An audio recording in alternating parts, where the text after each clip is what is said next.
অবৈধ বাংলাদেশী বিৰুদ্ধে বীৰ লাচিত সেনাই ৫,০০০ সৈনিকে আজি যোৰহাটৰ ৰাজপথত সমদল কৰিছে। যিহেতু অবৈধ বাংলাদেশী যোৰহাটৰ পৰা উচ্ছেদ হ'বই লাগিব আৰু এনেদৰে দেখা পোৱা গৈছে এনেদৰে সমদল আগবাঢ়িছে। যেনেদৰে বৰ্তমানে দেখিছে এয়া শৃংখলৰ নেতৃত্বত এনেদৰে আচলতে সমদল কৰি আহিছে আৰু এনেদৰে তেওঁলোকে সমদল কৰি আহিছে আৰু বৰ্তমান সময়ত অবৈধ বাংলাদেশী আচলতে উচ্ছেদ হ'বই লাগিব। মই শৃংখলা আছে শৃংখলা কি ক'ব অবৈধ বাংলাদেশী বিৰুদ্ধে সৰবৈ দিছে সাংস্কৃতিক নগৰী বাংলাদেশী দপ্তৰি নহয় আৰু সেইকাৰণে আজাদক গ্ৰেপ্তাৰ কৰি ডিটেনশ্যন কেম্পত ৰাখিব লাগিব। যিহেতু আপোনালোকে আজাদ চৌধুৰীক গ্ৰেপ্তাৰ কৰাৰ লগতে উচ্ছেদৰ দাবী জনাইছিলে কিন্তু এতিয়ালৈকে তেওঁলোকে প্ৰশাসনে গুৰুত্ব প্ৰশাসনে একো ব্যৱস্থা লোৱা নাই।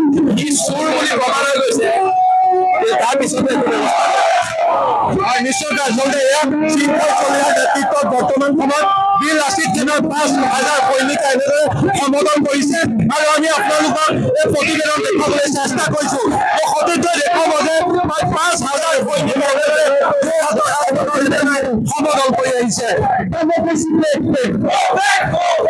আৰু মানসিক ভাৰসাম্যহীন মানুহ আৰু এইবোৰ মানুহৰ কথাত বীৰ লাচিত সেনাৰ সৈনিকৰ গাৰ নোমেলালো আজি যোৰহাট জিলা প্ৰশাসনে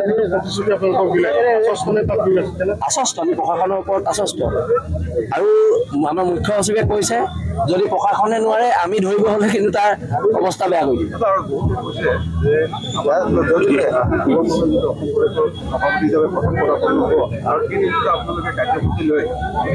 গৌৰৱ গগৈ প্ৰগ্ৰেম আছে ৩টা বজাত আমাৰ প্ৰগ্ৰেম এটা বজাত শেষেই।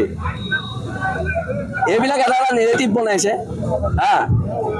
আমি কৈছো ন গৌৰৱ গগৈ আমাৰ নেতা নহয় হিমন্ত বিশ্ব শৰ্মা আমাৰ নেতা। কংগ্ৰেছৰ তেওঁলোকৰ নেতৃত্বই আমাক এটা সেই কথা কৈছে যে এইটো বাহিৰত যি ধৰণে প্ৰচাৰ চলাইছে তেনেকুৱা কথা নহয় যে আমাৰ যিটো এইটো দলীয় কাৰ্যসূচী তেওঁ নিজৰ ঘৰলৈ আহিব সৰু সৰু এটা অনুষ্ঠান আমি ৰাখিছোঁ তাৰপৰা তেওঁ চৰাইদেউলৈ কাৰ্যসূচী ল'বলৈ যাব গতিকে তেওঁলোকৰ কোনো কথা নাই। কিন্তু এটা পক্ষে এতিয়া বীৰ লাচিত সেনা আপুনি চাব শাসক বিৰোধী উভয়ৰে সমালোচনাৰ কেন্দ্ৰবিন্দু হৈছে।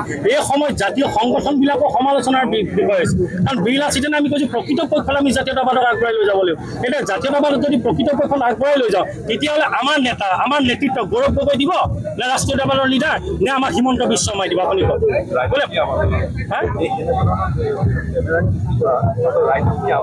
ৰাইজক এইটোৱে আহ্বান দিব যে বীৰ লাচিতে জাতীয়তাবাদ কৰিছে জাতীয়তাবাদক শক্তিশালী কৰিবৰ কাৰণে বীৰ লাচিতে অনাগত সময়ত চিন্তন মন্থনৰ যদি এটা সমাধান উত্তৰ তৈয়াৰ কৰি তাক অগ্ৰহ হ'ব। বীৰ লাচিতে সদায় বিচাৰে যে আঞ্চলিকতাবাদ ইয়াত শক্তি হ'ব লাগিব আঞ্চলিকতাবাদ শক্তি হ'লে ইয়াত তিলঞ্জীয়া মানুহে মূৰ তুলি জীয়াই থকাৰ পটভূমিটো ৰচনা হ'ব বোলে তাকে নকৰি আমি কোনোবা ৰাষ্ট্ৰীয় দলৰ পৰিচালনাত কৰি তেওঁলোকৰ চুটলি মতে কাম কৰাৰ নজিৰ বীৰ লাচিত সেনাৰ ইতিহাসত আজিলৈকে হোৱা নাই নহয় আৰু ভৱিষ্যতে নহয়। আৰু ৰাষ্ট্ৰীয় দলবিলাকে যাৰে চৰকাৰ নহওক আমাক নাহিয়ে দৃষ্টিৰে চাব।